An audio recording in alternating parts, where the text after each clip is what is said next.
Eshi hordoftoota qeerroo app nagaa keessan fayyaadha akkam baga nagaan jiraattan isin jira. Egaan hojii qeerroo app har'allee waan tokko qabadhee isiniif dhiyaadhee jira. Narraa immoo waan xiqqoo nama sossodaachisuu dhiisu haga silkii qabachuun nama sodaachisu tokkorraa nama gaha. Anallee xiqqoo na sodaachifteetti. Kanammoo bineensi ifaan argan halkan nama nyaatu jedhee Oromoon mammaakaa kanumaan wal qabate dursa argitanii irraa of eegdan jechuudha. Sunis appilikeeshinaa baay'amaadha. Namni tokko jechuudha yeroo barbaadetti viidiyoodhaan nama ilaaluu danda'a, yeroo barbaadetti cufuu danda'a, rikoordii dhaggeeffachuu danda'a. Imeeliidhaan jechuudha. Imeelii nama argachuun immoo karaa qalaalee akka ta'e amma durallee imeelii namni tokko nama bira jiraate karaa inni appilikeeshinii tuun jijjiiramin imeelii qafoon akka sanatti taa'ee imeeliin qofti jijjiiramu isin agarsiiseen ture. Sana dura garuu jechuudha yuutuubiin qaba. Yuutuubiin kiyya maqaan duraan qeerroo app ture amma jijjiireen jira jechuudha. Maaliif jennaan qeerroo app ka jedhee baay'atee waan tureef jiruuf han kiyya argamuu hin dandeenye. Ni dhodhokataa namoonni baay'ee hin arginu naan jedhanii. Kanaafan awwal kadiir app ka jedhe kanatti jijjiire jechuudha. Awwal kadiir app jettanii akka isin bareetan jechuudha. Haala kanaan jalqaba irratti isiniif baha jechuudha. Kana seentanii viidiyoo as keessaa baay'ee ilaaluu dandeessan jechuudha. Subscribe mallattoo itti kana si'a tokkoof cuqaastanii waan baay'ee yoon Facebook irratti waan qaqqabu dhabe YouTube irratti nan gadhiisa jechuudha. Facebook irratti waan hin gadhiifne jechuudha. Gara lamaaniin garuu neetworkiis Wi-Fi of biraa waan hin qabneef gara lamaan waan baay'ee na dadhabsiisuuf Facebook as dhiiseetumaan YouTube irrattis nan gadhiisa jechuudha. Waan tokko kanaafuu YouTube kiyyaa osoo subscribe gootanii baay'ee gaariidha jechuudha. Gara barnoota keenya irratti dabarfanna.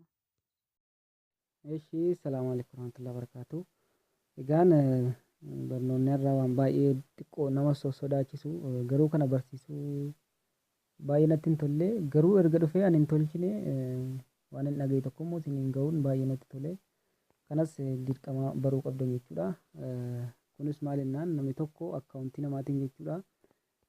Gosa isin barbaaddan isin ilaala.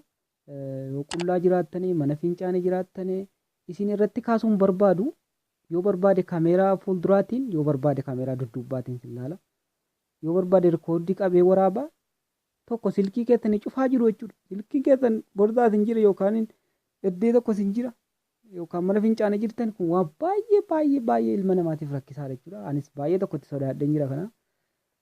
Garuu erga dhagaye tokko isinis baruu qabdan jechuudha. Maaliif jennaan baay'ee nama gaddisiisa kun appilikeeshinii sun kana jechuudha. Kanas kan argattanu pileestoorii keessaa kan isin argattanu jechuudha. Pileestoorii keessaa hoggaa argattanu hogga barreessanu kunoo haala kanaan tiraak viyuu jettaniiti kan isin barreessan jechuudha. Tiraak viyuu waa'ee kana keessaanis naquunnamuu dandeessanii waan baay'ee nama sodaachisuudha. Hagan danda'e tokko siifanii ibsa jechuudha. Tiraak viyuu jettanii asirratti barreessanii garuu immoo asirratti barreeffama addaati kan hin qabu jechuudha. Appilikeeshina sana jechuudha. Hogga seennee haala kanaan nu baasaa.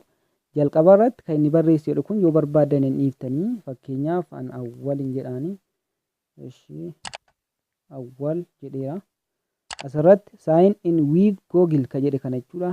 Asirratti bakka kanatti argamu yeroo tokkoof cuqaasa jechuudha. Kun asirratti akkaawuntiin qabuu fi add account ka jedhu kana agarsiisa jechuudha.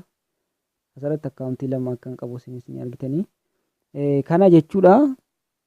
Akkaawuntii namaa tokko argachuun immoo xiqqoodha namni nama bira jiru tokko jechuudha. Inni nama silkii keessan paaspoortii fuularraa qulfii fuularraa qofa bannaan jechuudha. Itti jijjiira akkaawuntii isin qabdan keessan jijjiira. Utuu silkiin keessan hin cufaminiin appilikeeshinii keessan irruma jira, muuziqaan keessan irruma jira, garuu iimeeliin keessan jijjiiramuu danda'a. Karaa gabaabaadhaan akkuma ammaan duratti isiniif erge jechuudha. Karaa gabaabaan jijjiiramuu danda'a. Erga iimeelii kana jijjiirate immoo baay'ee rakkina guddaa namarraa ga'uu danda'a jechuudha. Kun asirratti yoo haaraatti naqottane iimeelii add akkaawuntii kana kan nama biraatiin walitti banattan jechuudha. Walitti banatama. Iimeelii namaatiin walitti banatama. Amma fakkeenyaaf ani awwal kadiir ka jedhu kanaan silkii tokko baneen jira. Isin agarsiisuuf amma sanaan baneen jira. Akka yeroon gabaabbatuuf kanarratti amma awwal kadiir ka jedhe kanatti okay jedha jechuudha. Hoggan okay jedhe haala kanatti naa barbaada jechuudha. Haala kanatti naa barbaada asirratti use another account ka jedhu kana dhiiseen kun asirratti ammallee kanuma barbaadu kana okay itti godha jechuudha. Waan baay'ee illee dhaqee nama rakkisuu miti banachuuf illee wama xiqqoodha. Imeelii namni qabaate taanaan yookaan imeelii jijjiiruu illee hin danda'a nama bira jiraannaan kun waan baay'ee gara hundattuu bakka nama sodaachisaadha. Egaa asirratti kun akkuma isin argatanu allow jedha. Gara kanatti cancel asirratti allow ka jedhe kanarratti allow jedhee okay itti godha jechuudha. Yeroon allow itti jedhe haala kanatti naa barbaada. Haala kanatti naa barbaada amma naa baaseera jechuudha kunoo. Namtichi sun waa tokko amma silkiin isaa cufaa jira jechuudha amma. Silkiin isaa cufaa jira amma silkiin sun garuu anuma bira jira. Garuu yoo eessa illee jiraatu fedhu Itoophiyaa fedhu biyya fedhe haa jiraatu imeelii isaa qabaattaniitu taanaan. Waa tokko dubbii tokko hin jiru jechuudha.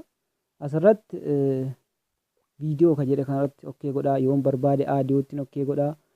Silkii otoo inni narratti hin qabiniin jechuudha. Kunoo ammalaa baneera viidiyoo isaa. Akkuma isin argitanu. Yoon barbaade kaameeraa fuulduraa kunoo yoon barbaade kaameeraa dudduubbaa yoon barbaade baatirii isaan ibsaa waan baatirii isaan ibsa baatirii isaati laa kun baatirii kan silkii isaa kaaniiti jechuudha.